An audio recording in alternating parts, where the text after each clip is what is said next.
Welcome, ladies and gentlemen. This is the Celeb Shed, and it's take one, scene one, whatever it is. I'm Raf Sanyan, and this is UBC TV. This happens every other week. This is the show of showbiz. We talk about celebrities. We focus on celebrity style and the social life anyway. So, it's on this show where you get to know what's happening with your celebrities, what we call the Celeb Shed news, the gossip.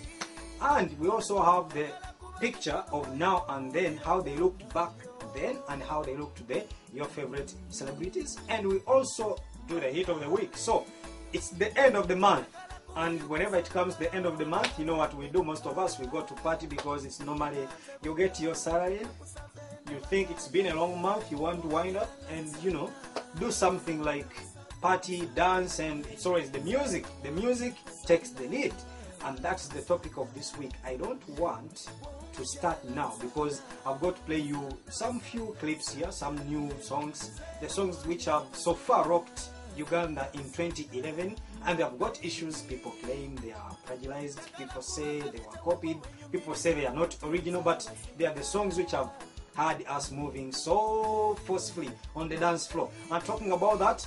We'll be right back after the songs or these clips, and we'll be talking about serious stuff. We've got three interesting people on this show. We've got Robert Kalumba from Daily Monitor, we've got Rahma Lucky from Capital FM, and of course I got Ring and you know Angella Oewa Angela Oyagaraji Nakuba Okakasa Ring and you know Angela Oewa Angela Oyagaraji Nakuba Okakasa Tumula Jensi Sempa Mokwano Izo Kunemia Benchibaza Nempisemu Mokwano Izo Kunemia Jobu de Nange Jemba Jembu de Nawe Jova You're my lady You're my baby. What? Okay, that's what we're talking about. You love the music, you love the artists, but some people think maybe the creativity is dying somewhere in there, because when you listen to Angela, it sounds like Andrea by Busy Signal. That is Angela Katatumba. We had him on this show and he was defending his act. And then Oja by Peter Miles and Juliana sounds like some Nigerian song called Come to My Room and stuff like that. And you think the creativity is dying somewhere. What could be the matter? We've got these three people and it's real a crossfire. Some people think it's alright, some people think it's wrong. You will also realize that also Jamaican artists can own a bit illegally and still hit. I don't think it is a problem. The music is memories. Music is memories. There is nothing new you're going to sing. Everything was sung before, so music is memories. I think every musician knows that there is nothing new in music. You know, that is a very worrying statement, you know. I don't, at this moment where you don't even have a pirating law, you know, then you have no right to say that the artist cannot copy a bit and be creative with it. Everybody does it, you know. That means then you're not artistic. That means you need to put the pen down and leave singing alone, because it's all about talent. It's all about being original. Nobody is going to come from Jamaica, like you said. Who listens to Ugandan music? Give me a break here. All right, to start with, before you go any further, I would like to know from today, because I've been searching for this, but no avail. Someone help me, tell me, how do you describe Ugandan music? What do you call Ugandan music? It lacks definition. You can't define it. It just sounds weird. Yeah, too, it sounds the same. But the most disturbing thing is that it seems stagnant. The same artists, Baby Cool does the same stuff. There's no variation in the music. Chameleon is a type of artist whom I like, whom you can say, if you are to see Dorothea to Basimo Genze to the song with Papa Cindy, at least you can see this is an artist who has changed in variations, who has tried to do something, but it seems to be stagnant. It's all the same. You cannot tell if you're a visitor. Putting all, even the ones who make music and think it's music there, I think yes, some music is worth the hype.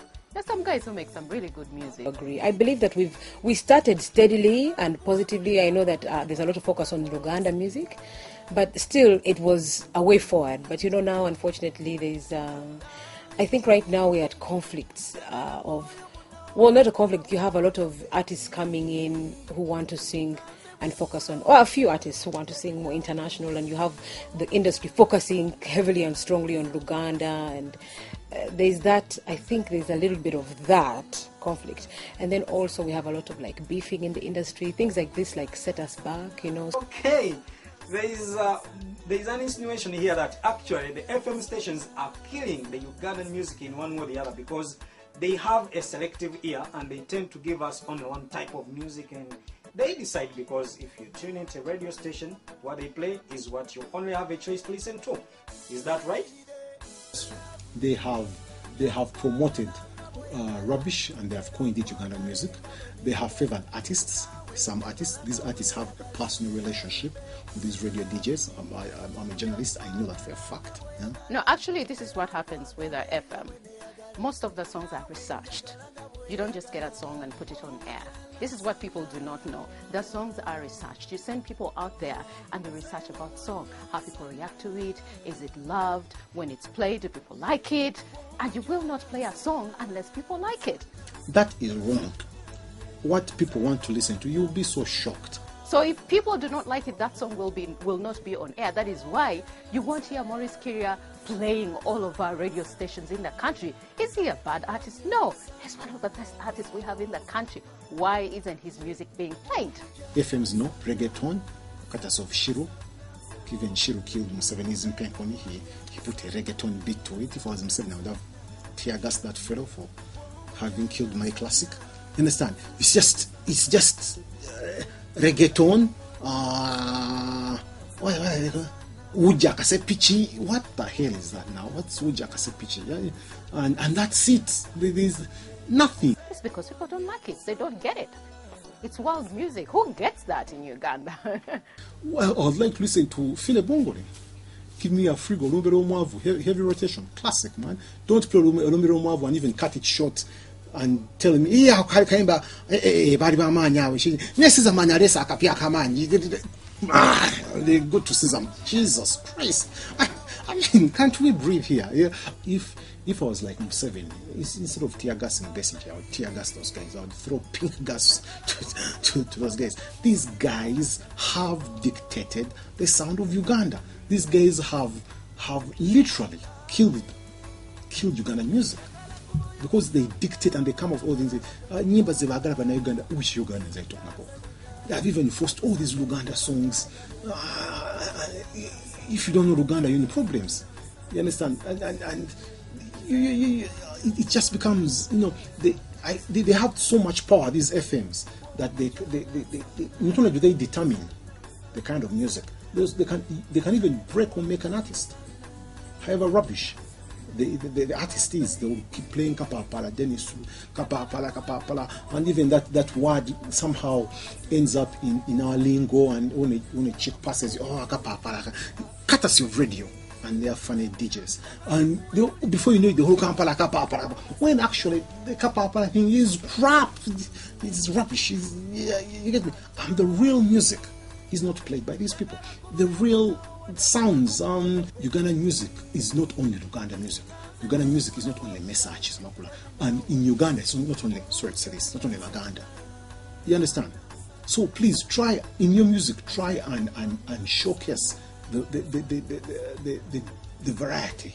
But if you're driving in your car and you try to switch on all FMs, that mix of Kampala is not mirrored in the kind of music that's being played on FMs. You're only listening to Mesachi from Mesachi. Chiwoko sounds like Baby Cool. It's the same outfit. Those people should not even be played. Then from Chiwoko, the DJ will say, they play Zuena. Then they go for a break. In the break, to studio, Sizamani, Ugambachi. Basically, you personally, I just stayed listening to CDs. I couldn't handle it. So yes, the FMs have killed the music industry in Uganda. Okay, I would like to know if there are people who will actually accept the fact that Ugandan music is good and the quality is good and it's relevant.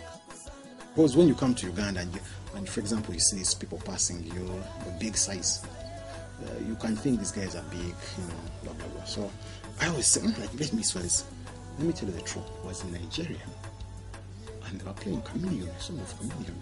I was so shocked. So, for starters, our music is not out there, just within, don't leave alone even Europe, within Africa. As proof that our music is not anywhere, watch Channel or watch MTV Base, watch the African charts. We're not there. They'll show us videos of Namibia, South Africans, and blah, blah, blah. We're not there. Once in a while, Michael Ross will be there. Once in a while, Navia will be there. Lillian Babazi, she will be there. But we're not there. So, what does that show? That we have failed to sell our music abroad. Okay, there's a problem within the chain. Our music is just here in Uganda. But number two, it's also a blessing in disguise, because if, for example, Caesarman had fluked his way to MTV Base, I don't know what viewers in Namibia, they'll be like, my God, is that Ugandan music? Ring, ring, I know you. First of all, he has stolen a song from Busy Signal, the Jamaican, he has stolen the beat, he has stolen that. So you can imagine if I'm watching MTV Base and ring, ring, I know you.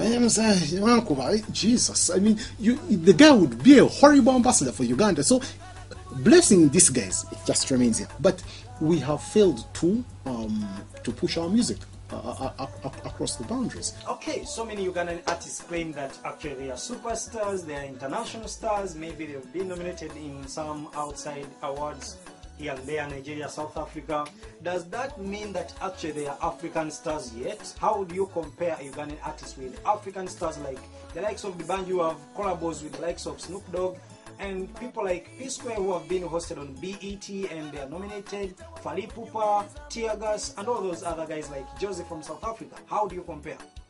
You know, I think that the reason why the band and these P-Square guys are as great and are going to be much greater is they think of the bigger picture. You don't think that they have their language that they want to sing in.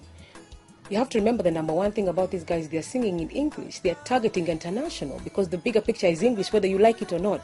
And that's one fact that Uganda is failing to accept. Look at the awards, Mama's awards.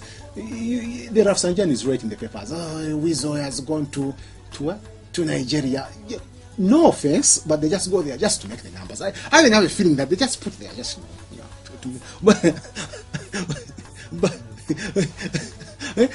you should even see the snaps of them there in those funny trousers of theirs. No one even knows them. They travel in economy. No, when they come back here, they try to lie to us. They have had collabos with the bunch. I had a chat with the bunch when I went to Nigeria. I asked him all these questions. Do you know Baby Cool? Who's that? Do you know the record Bobby Wine? Who's that? Do you know that there's a duo in Uganda that hits? They did a song with Jenna Osi. They are called Weasel and Moses. Who's that? These guys don't know these people. You understand? You call yourself a big star. This boy, the bunch, is paid within Nigeria to perform $50,000. No one knows you're sweeter than Kuku. You come on, we should just believe. No one knows those funny things. What song is those ones? Matiasi. Who knows Matiasi? No one knows. What song is when Mata? No one knows those things. They stay here. We shouldn't lie. We shouldn't lie ourselves. They stay here. I'd like to know. There's also the issue of Ugandan artists becoming artists by accident. I heard someone say that. Do you really agree? Is it that actually they are not prepared for stardom? Maybe they are losing it somewhere? Brain. Remember, the upbringing of these children is not musical. There's nothing musical. You go and Google all these stars we like, the Alicia Keys. Go Google Kerry Hilson. They'll tell you Kerry Hilson used to write songs for artists. You understand? She used to be a backup vocalist. Okay, there's something whereby there's something musical